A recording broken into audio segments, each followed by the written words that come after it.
প্রতিবেদন। তো দর্শক, আজকে আমরা এক অসহায় মেয়ের গল্প তুলে ধরব, যার নাম হচ্ছে আয়শা।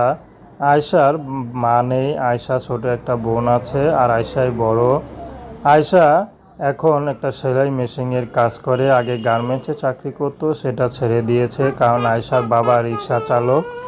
আয়শার বাবা বর্তমানে খুবই অসুস্থ, আর তাকে অপারেশন করতে হবে। তো অপারেশন টাকার জন্য করতে পারছে না, তো এই জন্য আয়শা এখন ইউটিউবে এসেছেন। যদি তার বাবাকে দেখে কারো একটু দয়া হয়, মায়া হয়, কে যদি তাকে বিয়েও করতে চায় এই মুহূর্তে তার বাবা চিকিৎসার জন্য, আয়শা তাকে বিয়ে শাদী করবে। আয়শার কোনো পছন্দ নেই এই মুহূর্তে। আয়শা চাচ্ছে যদি কেউ আমাদের কোনো দয়াবান ব্যক্তি যদি তাদের পাশে দাঁড়ায়, তার বাবা চিকিৎসার জন্য যদি একটু সহযোগিতা করো, তার জন্য সারা জীবন দোয়া করবে। আয়শা এখনও বিয়ে শাদী হয়নি, তার মধ্যে আয়শারও বিয়ের বয়স হয়েছে। অনেকে বিয়ে করতে এসে যৌতুক চায়, তো আয়শার বাবা সেই যৌতুক দেওয়ার সামর্থ্য নেই, কারণ তার বাবা রিক্সা চালায়, সেটাও ভাড়া রিক্সা। তো এখন আয়শা ইউটিউবে এসেছে যদি তার বাবার অপারেশনের জন্য